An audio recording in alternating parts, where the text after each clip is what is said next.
श्रीमद् भागवत गीता का दूसरा अध्याय सुना रहे हैं। कोई भूल हो तो माफ करना। जय श्री कृष्णा। राधे राधे। दूसरा अध्याय। संजय ने कहा, हे धृतराष्ट्र। तब श्री कृष्ण व्याकुलचित अर्जुन से बोले, हे अर्जुन, अनर्थ के सेवन करने योग्य अपयस कारक मोह इस समय तुम्हारे मन में कहाँ से आया? तुम कायर मत बनो, यह शोभा नहीं देता। तुम हृदय की दुर्बलता को त्याग कर युद्ध के निमित्त खड़े हो जाओ। अर्जुन ने कहा कि हे मधुसूदन, मैं रण में पूज्य भीष्म और द्रोणाचार्य के ऊपर बाण प्रहार कर कैसे युद्ध करूं? गुरुजनों को मारकर उनके रक्त से सने भोगों को कैसे भोगूंगा?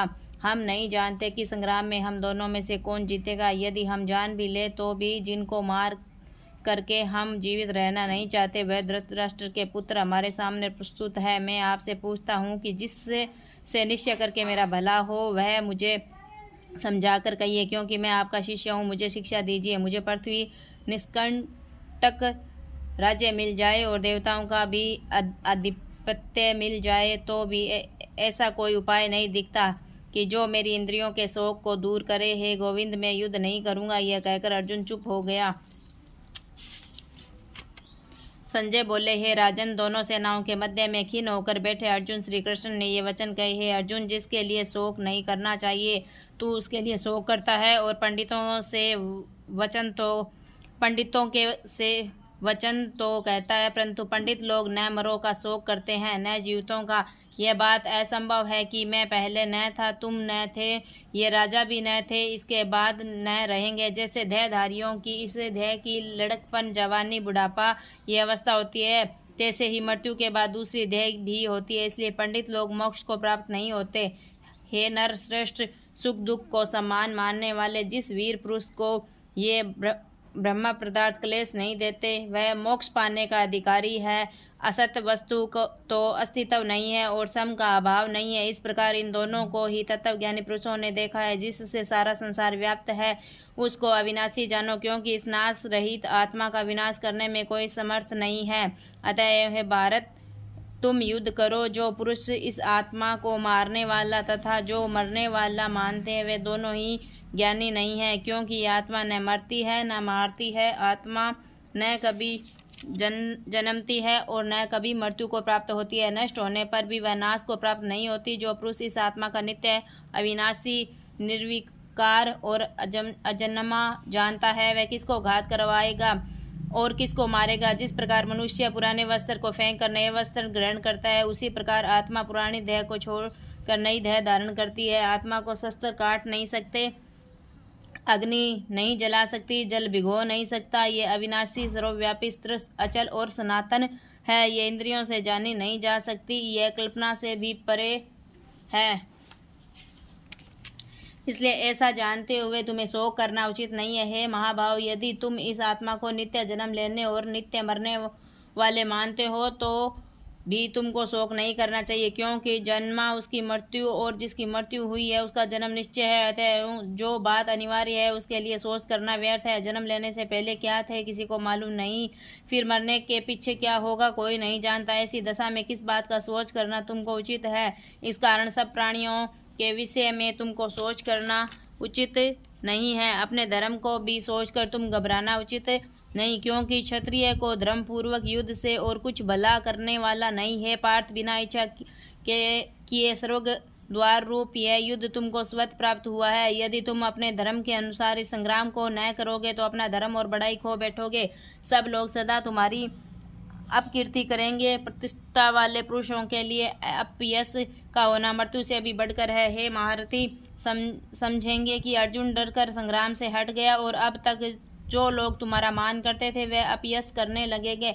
शत्रु लोग तुम्हारे पराक्रम की निंदा करते हुए अनेक प्रकार के दुर्वच कहेंगे। इससे बढ़कर दुख तुमको और क्या होगा? यदि तुम युद्ध में नष्ट हो गए तो स्वर्ग का सुख भोगोगे और जीतने पर पृथ्वी तल पर राज्य करोगे। इसलिए युद्ध के निमित्त दृढ़ प्रतिज्ञ होकर खड़े हो जाओ। सुख दुख, लाभ हानि, पराजय, इनको सम्मान समझकर लड़ने के लिए तैयार हो।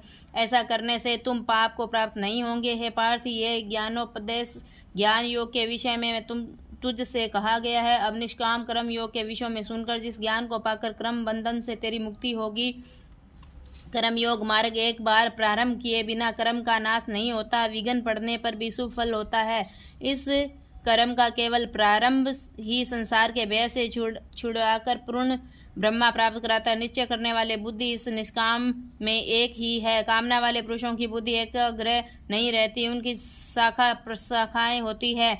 ऐसी दशा में मनुष्य संदेह रह जाता है कि हे अर्जुन, अज्ञानी उस पुष्पिता वाणी को ही स्वर्ग सुख से बढ़कर कुछ नहीं समझते। स्वर्ग सुख को ही जो उत्तम पुरुषार्थ समझते हैं, उनका कामनाओं से चित्त व्याकुल होने के कारण निश्चयात्मक बुद्धि से मोक्ष साधन को नहीं उत्पन्न होती, कारण कि उनका चित्त भोगादि में सदैव निमग्न रहता है। जिन मनुष्यों का चित्त इस प्रकार मोह लिप्त है और जिनकी आसक्ति भोग विलास और ऐश्वर्य में है, ऐसे पुरुषों के अंतकरण में निश्चयात्मक बुद्धि नहीं होती है। अर्जुन, वेद त्रिगुणात्मक काम है, तुम निष्काम हो जाओ। सुख दुख को समान जानकर नित्य योग क्षेम आदि स्वार्थों में न पड़कर धीरजवान और आत्मनिष्ठ हो।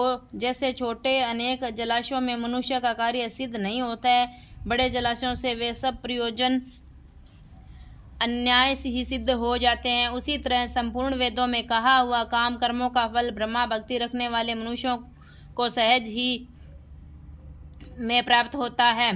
तुमको केवल कर्म करना चाहिए, फल तुम्हारे अधिकार में नहीं। तुम न तो फल की अभिलाषा काम करो, न निकम्मे ही रहो।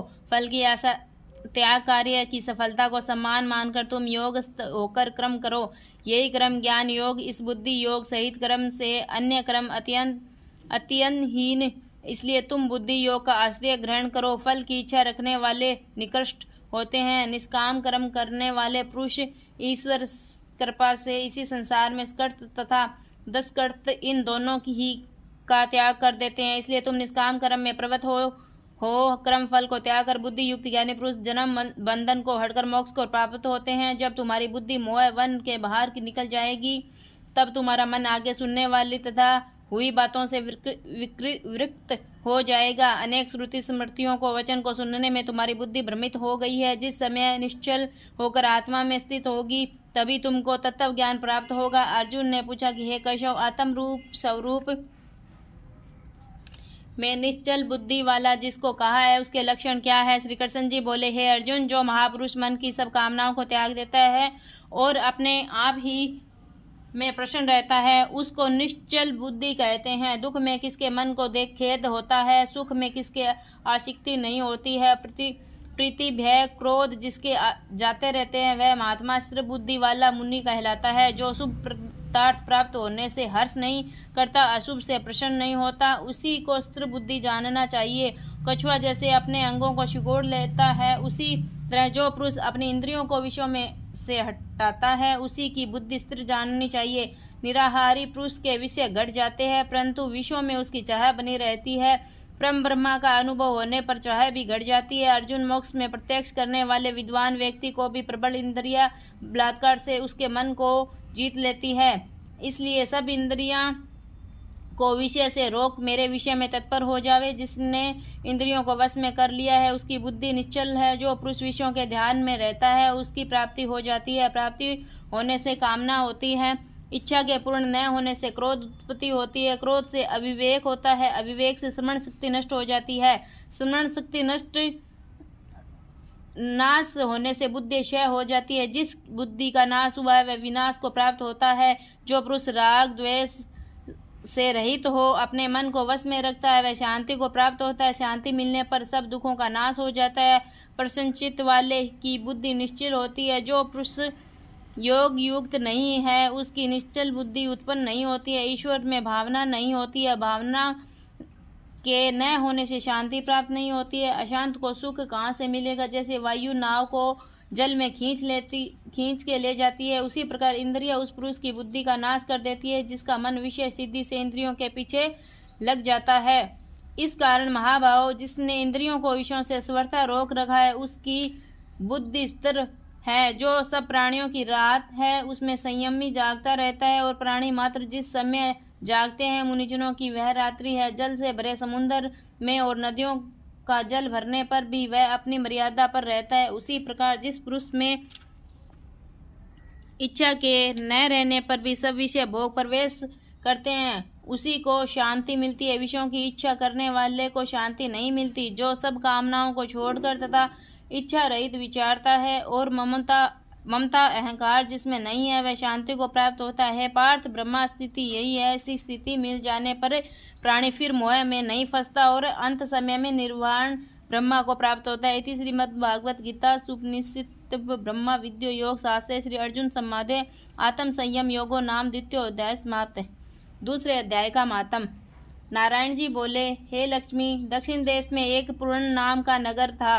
वह एक देव सुशर्मा धनवान रहता था। वह साधु सेवा करता था। जब संत सेवा करते बहुत दिन बीत गए, तब एक बाल नामक ब्रह्मचारी आया। उसकी सेवा बहुत करी और विनय करी, हे संत जी, मुझे कृपा कर श्री नारायण के पाने का ज्ञान उपदेश करो, जिससे मेरे जीवन का कल्याण और मुक्ति होवे। तब ब्रह्मचारी ने कहा, मैं तुझे गीता जी के दूसरे अध्याय का पाठ सुनाता हूँ। उसके सुनने से तेरा कल्याण होगा। तू श्रवण कर। एक अयाली वन में बकरियां चराता था और वहां भजन करता था। एक दिन रात को अयाली बकरियां लेकर घर को चला। मार्ग में एक सिंह बैठा था। एक बकरी सबसे आगे चली आती देखकर शेर भाग कर गया। तब अयाली यह आश्चर्य देखकर बड़ा चकित हुआ और मैं वहां आ खड़ा हुआ। उस चरवाहे ने मुझे कहा, मैंने यह आश्चर्य देखा कि बकरी को देख शेर डर से भाग गया। तुम त्रिकालज्ञ हो, वह वृत्तांत मुझे कह सुनाओ। संत ने कहा, हे अयाली, मैं तुझे एक पिछली वार्ता सुनाता हूँ। ये बकरी पिछले जन्म में डायन थी। जब इसका पति मर गया था तब यह बड़ी डायन हो गई, जिस सुंदर लड़के को देख खा लेवे। और यह शेर पिछले जन्म में फंदक था। वह पक्षी पकड़ने वन को गया और डायन भी वन को गई। वहाँ डायन ने उस फंदक को खा लिया। अब वही फंदक शेर हुआ है और वह डायन बकरी हुई है। शेर को पिछले जन्म की खबर है, इसलिए बकरी को देखकर शेर ने जान लिया अब भी तुझे खाने आई है। तब अयाली ने कहा, मैं पिछले जन्म में कौन था? तब संत ने कहा, तू पिछले जन्म में चांडाल था। अयाली ने कहा, हे ब्रह्मचारी जी, कोई ऐसा उपाय भी है जिससे हम तीनों ही इस अदम देह से छूटें? तब संत जी ने कहा, हम तुम तीनों का उद्धार करते हैं। ये कह संत जी ने गीता जी के अक्षर सुनाए। तब उसी समय आकाश में विमान आए। उन सबों को विमान पर चढ़ाकर वैकुंठ लोक को गए। अधम देह से छूटकर देव देह पाकर वैकुंठ को चला। तब श्री नारायण जी ने कहा, हे लक्ष्मी, जो मनुष्य श्री गीता जी के ज्ञान को पढ़े सुने वह अवश्य मुक्ति को प्राप्त होता है। जय श्रीमद् भागवत गीता जी की जय हो। जय श्री कृष्णा। राधे राधे।